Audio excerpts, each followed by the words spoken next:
안녕하세요. 저는 결혼 11년 만에 이혼을 하게 된 42살 여자입니다. 저희 부부는 뭐 특별할 게 없었어요. 평범하게 지인의 소개로 만나 연애를 했었고, 뜨겁진 않았지만 잔잔하고 편안하게 사랑을 했고, 너무나 당연하게 결혼할 나이에 결혼을 했습니다. 큰 어려움이 한 번도 없었으니까 결혼 후에도 당연히 그럴 줄 알았어요. 그래서 너무나 당연하게 죽을 때까지 남편 하나만 보고 살 줄 알았는데 모든 게 다 저만의 생각이었더라고요. 결혼 초반 때는 누구나 그렇듯이 별 문제가 없었어요. 되려 시댁과 사이가 너무 좋아서 정말 과할 정도로 화목했었어요. 그런데 저희가 결혼한 지 3년이 넘었는데도 아이가 안 생기더라고요. 그래서 진짜 시부모님과 신우한테 엄청난 시집살이를 당해야만 했습니다. 어느 정도로 심했냐면요. 시집살이를 견디다 못해 제가 위경련으로 쓰러져 입원할 정도였어요. 일단 평일에 툭 하면 일하는 사람 불러내서 집안일 시키는 건 기본이었고, 혼자 사는 남편의 여동생 집에 일주일에 3번씩 가서 청소를 해줘야만 했습니다. 그뿐만 아니라 가족 모임에도 전 거의 투명인간이나 마찬가지였어요. 음식 차리는 아줌마? 그 정도도 못했어요. 음식은 혼자 다 준비하는데 제대로 먹지도 못했고, 다들 쉬러 들어가면 그때 돼서야 저는 치우기 전 밥을 먹고 새벽까지 뒤처리를 해야만 했어요. 근데 진짜 이 정도만 했으면 이렇게 서럽지도 않았을 거예요. 저희 시댁은 매년 못해도 계절이 바뀔 때마다 해외여행을 갔었는데 저는 결혼을 하고 딱 1년째 빼고는 단 한 번도 가보지도 못했어요. 애도 못 낳는 며느리를 보면 스트레스를 풀러 간 여행에서 더 스트레스를 받는다며 시어머님이 난리를 치셨거든요. 시녀 노릇을 안 하면 되지 왜 했냐고 하시겠지만 그때는 남편을 너무 사랑했었고 또 아이를 못 갖는 게 다 제 탓인 줄 알았거든요. 시어머님이 자주 가는 절에 스님이 제가 자식운이 없어서 자식이 없는 거라고 했다나 봐요. 진짜 말도 안 되는 소리였는데 그냥 사람을 완전 세뇌시켜서 죄인으로 만들어버리니까 저도 제가 죄인인 것만 같았어요. 그리고 저희 친정에서도 다들 나이가 많으셔서 그런지 아이가 안 서는 건 여자 탓이라고 하더라고요. 그래서 전 시댁에서도 친정에서도 아이를 못 낳는 골칫덩어리였어요. 그러다 보니 시집살이도 받아들일 수밖에 없었습니다. 양쪽에서 다 제 문제라고 하니까요. 그러다 제가 너무 힘이 들어서 남편에게 검사를 받아보자고 말을 했어요. 근데 남편이 병원을 절대 안 갈 거라고 화를 내더라고요. 그래서 저는 남편에게 이유를 물었어요. 내가 문제가 있는 것도 아닌데 왜 가야 하는데 안 간다고. 갈 거면 당신 혼자 가. 여보, 내 말에 뭔가 오해를 한 것 같은데 그냥 검사만 받아보자는 거야. 당신이 문제가 있다는 게 아니라 아이를 어떻게 하면 가질 수 있는지 그 방법을 알아보러 가는 거라고. 남편은 거기에 가는 것 자체가 자기 중요 부위에 문제가 있다고 말하는 것 같다고 기분 먹었다고 절대 싫다고 하더라고요. 그래서 결국 병원도 제대로 가보지 못하고 저는 혼자 보약을 지어 먹었어요. 그렇게 또 시간만 흘러갔고 점점 시집살이는 심해져만 갔습니다. 하루는 시어머님이 집 창고 정리를 하라고 시키셔서 혼자 무리를 하다 무거운 짐을 들고 계단에서 떨어져 큰일이 날 뻔했어요. 아니 조금만 더 늦게 발견됐으면 정말 저 세상 갈 뻔했다고 하더라고요. 그런데 그 상황에서도 시어머님은 저에게 야단을 치셨어요. 진짜 쓸모가 없다. 어쩜 쟤는 하는 것마다 저 모양이니. 애도 못 낳고 일도 제대로 못하고. 아휴. 자기 때문에 청소를 하다 다쳐서 병실에 누워있는 며느리한테 의자에 앉아 제대로 할 줄 아는 게 없다며 소리치시는 시어머니가 어디 또 있을까요? 그 기분 아시나요? 너무 서러워서 너무 슬퍼서 그 서러움이 입 밖으로 안 나오는 기분이요. 그래서 입술만 피가 날 정도로 깨물었어요. 그날 진짜 얼마나 울다가 잠들었는지 몰라요. 그런데 남편은 그런 제 마음을 조금 더 이해해주질 않았습니다. 결혼 초반까진 애가 없어도 우리끼리 행복하면 된다고 그러더니 이제는 저를 애 못 낳는 여편네라고 욕을 하더라고요. 그래서 저는 너무 서러워 가출을 했어요. 친정집도 딱히 제 편을 들어주지 않으니 친구네로 도망가 버렸죠.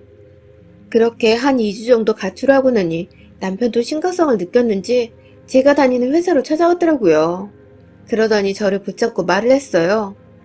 당신이 힘든 거 이제 알았어. 그러니까 집으로 다시 들어와. 이게 뭐 하는 거야, 밖에서. 됐어. 다시 돌아가봤자 똑같은 취급만 받겠지. 뭐 달라지겠어? 어차피 애도 못 낳는데 뭐가 달라지겠냐고. 그러자 남편은 자기가 노력을 해보겠다고 말을 하더라고요. 그런데 저는 그 말을 믿을 수가 없었어요. 믿음이 안 갔거든요. 그래서 저는 그럼 그 노력 제대로 해봐. 나랑 병원에 같이 가줘. 남편은 한참을 망설였고 그건 좀 그렇다고 말을 하다가 제가 강하게 나가자 마지못해 알겠다고 하더라고요. 그래서 결국 저희 부부는 검사를 받게 되었습니다. 그리고 저희가 알게 된 사실은 너무나 충격이었어요. 아이가 안 생겼던 원인은 제가 아니라 바로 남편의 문제였어요. 제 문제가 아니었던 거였죠. 저는 서러움이 폭발했지만 그 순간 참아야만 했습니다. 왜냐면 그 사실을 알게 된 남편이 완전 망연자실을 했거든요. 그래서 저는 진짜 진심으로 남편을 위로했어요. 하지만 현실을 믿을 수가 없었는지 남편은 강한 부정을 하더라고요. 완전 미친 사람처럼 몇 날 며칠 술만 퍼부어댔습니다. 그리고 며칠 뒤 자신은 이 결과를 믿을 수 없다면서 다른 병원에 또다시 검사를 받으러 갔어요. 하지만 결과는 똑같았습니다. 남편은 그때부터 풍수하기 시작했어요. 모든 걸 제 탓으로 돌리고 싶었는지 집에도 안 들어오고 매일 술에 취해 완전 망나니처럼 행동을 하더라고요. 그러다 시어머님이 남편과 연락이 안 된다며 집으로 찾아오셨고 그날도 역시 술에 쩔어 들어온 남편을 어머님이 보게 되었습니다. 그리고 그날부터 저는 제대로 지역문에 들어가게 되었어요. 시어머님은 자기 아들을 제가 망치고 있다면서 시시때때로 저를 괴롭히더라고요. 저는 그래도 남편의 비밀을 말하지 않으려고 노력했어요. 남편의 자존심일 테니까. 그래도 부부로서 남편의 그런 부분을 가려줘야 한다고 생각했었거든요. 그래서 꾹 참고 또 참았습니다. 그런데 도저히 참을 수 없는 일이 터지고 말았어요. 시어머님은 저희가 병원에 다녀온 사실을 알고 계셨는데 아무 말이 없자 당연히 제 문제인 줄 아셨나봐요. 그래서 남편에게 여자를 붙이셨어요. 처음에 저는 그 사실도 모르고 시댁에서 음식을 하고 있었습니다. 아직도 그 기억이 생생하네요. 그때 잡채를 만들고 있었는데 참기름이 떨어져서 잠깐 사오겠다고 말을 하려다가 안방에서 통화하는 시어머니의 목소리를 듣게 됐어요. 그래, 엉덩이가 커야 아기를 잘 낳을 거 아니야. 그래, 한번 잘해봐. 내가 네 와이프는 단단히 붙잡고 있을 테니까 오늘 한 방에 성공해라. 알겠지? 시어머님의 통화 내용이 너무 이상하더라고요. 느낌이 싸한 게 분명 남편이었어요. 저는 밖에 나가 남편에게 전화를 했는데 받질 않더라고요. 그래서 받을 때까지 전화를 걸었죠. 그런데 누가 뒤에서 제 핸드폰을 뺐더라고요. 너무 놀라서 뒤를 딱 봤더니 시어머님이 완전 화난 얼굴로 제 핸드폰을 던져버렸어요. 그래서 제가 화를 내려고 하는데 시어머님이 먼저 제 뺨을 때리더라고요. 하라는 일은 안 하고 이게 대체 뭐 하는 거냐? 어머님, 통화 내용 다 들었어요. 그 사람 어딨어요? 어디에 보내셨냐고요? 넌 알 필요 없으니까 그냥 집에 가서 반찬이나 마저 해라. 도대체 왜 이러세요? 이럴 거면 차라리 이혼을 시키세요. 저도 지긋지긋해서 저는 어머니랑 살기 싫다고요. 저는 진짜 화가 나서 그 자리에서 미친 듯이 소리를 질렀어요. 그러자 시어머님이 더 날뛰더라고요. 내가 이혼을 하라고 했니? 그냥 대리물하고 생각하면 될 거 아니냐. 그렇게 해서라도 애는 낳아야지. 네가 생각을 해봐라. 너 같음 네 자식이 애를 못 낳고 있는데 안 답답하겠냐? 진짜 어이가 없었어요. 대리모라니요? 아무리 그래도 가정이 있는 자식한테 여자를. 정말 저는 상상조차 할 수 없는 일이었어요. 그런데 시어머님은 계속 뻔뻔하게 말을 이어가더라고요. 네가 애만 제대로 낳았으면 내가 이렇게까지 했겠냐? 네가 애를 못 낳는 걸 탓해야지 누굴 탓하겠냐? 그러니까 잔말 말고 들어가서 음식이나 해라. 시어머님은 저렇게 말을 하고 안으로 들어가려고 하더라고요. 결국 인내심이 폭발한 저는 시어머니께 모든 사실을 다 말해버렸어요. 제가 문제가 아니라고요. 제가 아니라 이 집 아들이, 어머님 아들이 아이를 못 갖는 거라고요. 제 말에 시어머님은 제 앞으로 와서 제 뺨을 또 때렸어요. 뚫린 입이라고 이걸 확? 너 죽고 싶어? 어딜 내 아들을 모함해? 당신 아들한테 확인을 해보시던가요. 이미 병원 두 곳에서 다 확인했다고요. 제 말에 완전 충격을 받은 어머님은 철퍼덕 바닥에 주저앉으시더라고요. 그러더니 끝까지 제 말을 못 믿겠다면서 부정하셨어요. 그래서 저는 시어머니에게 똑바로 확인해보라고 말을 남기고 시댁을 나와버렸어요. 그리고 나오면서 제가 정성껏 만들었던 음식을 싹 다 버려버렸어요. 그 인간들 주둥이로 들어갈 걸 생각하니까 진짜 너무 짜증이 나더라고요. 그래서 음식을 버리고 친정집으로 바로 가버렸어요. 울면서 집으로 들어가 저희 가족들에게 그동안 있었던 모든 일들을 말해줬어요. 진짜 저희 집은 한바탕 난리가 났죠. 그동안 제가 죄인인 줄 알고 참고 살라고 했던 건데 모든 게 다 남편 탓이니까 가족들도 완전 뒷목을 잡았어요. 저희 아버지, 어머니는 저한테 너무 미안하다며 눈물을 보이셨고요.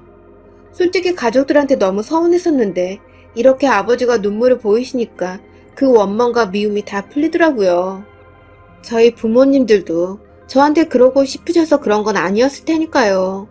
그렇게 한참을 부모님과 오해를 풀고 나서 저는 새 핸드폰을 구매했고 바로 남편한테 전화를 했습니다. 낮에는 그렇게 전화를 안 받던 남편이 늦은 저녁이 되니까 전화를 받더라고요. 야, 네가 우리 엄마한테 말했냐? 제가 전화를 하자마자 남편을 욕을 퍼부으며 저렇게 말을 했어요. 저는 그 태도가 너무 뻔뻔해서 말문이 턱 하고 막히더라고요. 지가 저한테 큰소리 칠 때가 아닌데 저를 막 몰아세우니까 정말 어처구니가 없었어요. 그래서 저도 같이 욕하면서 싸웠죠. 뭐가 그렇게 당당해서 나한테 따지는 거야? 당신이 나한테 그런 말할 자격이 있다고 생각해? 지금 당신 바람 폈잖아. 다른 여자랑 자고 왔잖아. 이게 무슨 바람이야. 우리를 위해서 내가 희생하는 거지. 뭐? 희생? 당신이 애를 못 갖는데 다른 사람이랑 잠자리랑 하는 거랑 우리의 희생이랑 대체 무슨 상관인데. 말이 되는 소리를 하라고 이 인간아. 내가 애를 못 갖는 것도 아니고 당신이 못 갖는 거라고. 남편은 완전 정신이 나갔더라고요. 시어머님이 정해준 여자랑 잠을 자면 얘가 들어선다고 스님이 알려줬다나 뭐라나. 완전 미쳐서 헛소리를 짓거렸어요. 도대체 그 스님이 뭐라고 그 말을 맹신하냐고요. 제 생각에 스님은 핑계고 그냥 자기가 다른 여자랑 자고 싶으니까 괜히 시어머님과 스님을 들먹이는 것 같다고 느껴졌어요. 그렇게 저랑 계속 실랑이라던 남편은 처음엔 변명을 저에게 주저리 떠들어대다가 돌변해버렸어요. 엄마 말이 다 맞았어. 다 너 때문에 내가 이렇게 된 거야. 네가 제대로 여자 구실만 했어도 나는 괜찮았을 거라고. 미친 소리를 하면서 저를 위협하는데 더 이상 남편과는 대화를 하면 안 되겠다는 생각이 들더라고요. 어차피 이미 통화 내용은 다 녹음했고 중요한 내용들은 다 들어있으니까 저는 그냥 전화를 끊어버렸어요. 그리고 절차대로 이혼 소송은 차차 준비해 나갔습니다. 처음엔 적당히 합의 보고 그냥 깔끔하게 합의 이혼을 하려고 했는데 시어머님이 저한테 이혼하고 싶으면 다 두고 네 몸만 나가라? 라고 하시더라고요. 저는 그렇게는 못하겠어서 그동안 제가 당했던 시집살이에 대한 대가를 내놓으라고 말을 했어요. 안 그럼 성매매로 신고를 하겠다고 했죠. 어쨌든 대가를 치르고 남편과 다른 여자를 잠자리하게 했으니까요. 그게 팩트니까요. 그래서 저는 더 세게 시어머니에게 협박 아닌 협박을 했어요. 끝까지 시어머님은 자기는 잘못이 없다고 뻔뻔하게 굴길래 저는 시아버님한테도 이 모든 사실을 알렸습니다.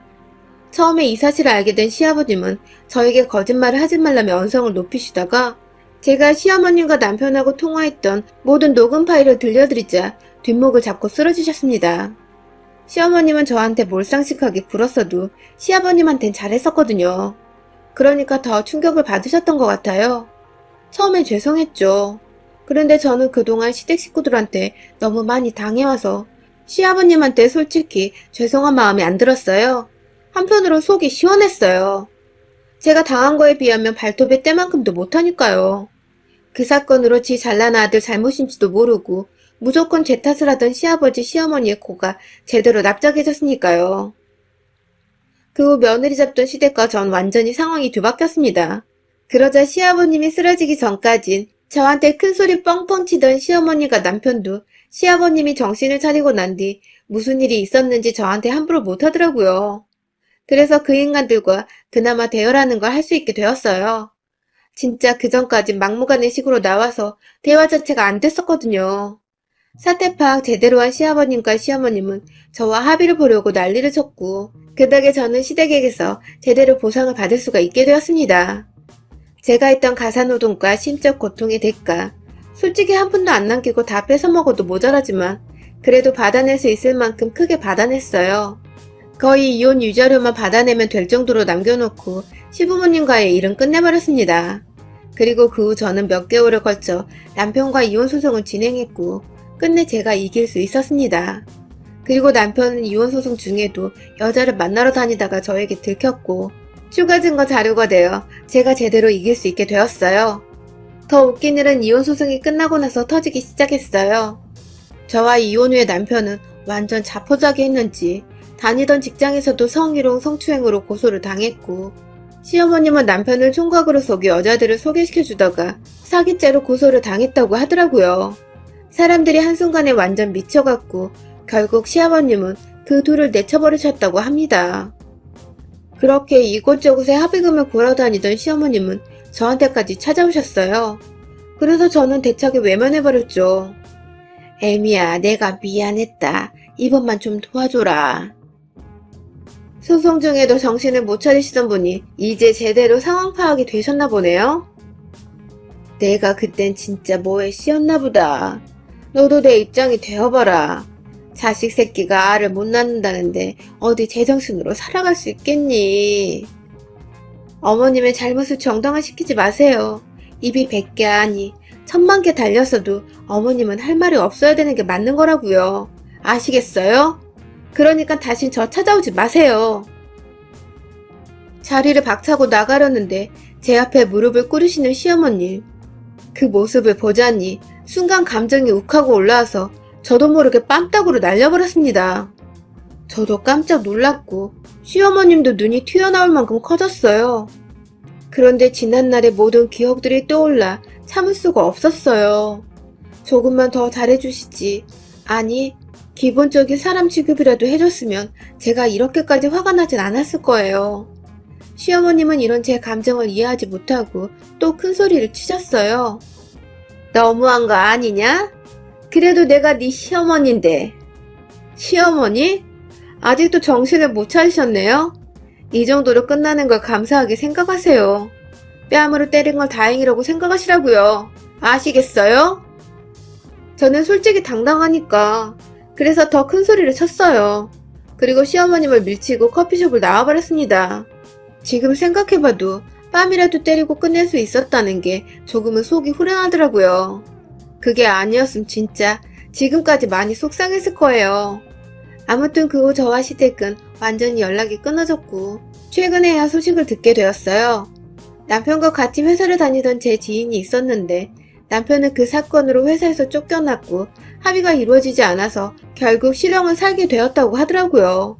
그리고 확실치는 않지만 시어머님 역시 같이 들어갔다고 하는 것 같았어요.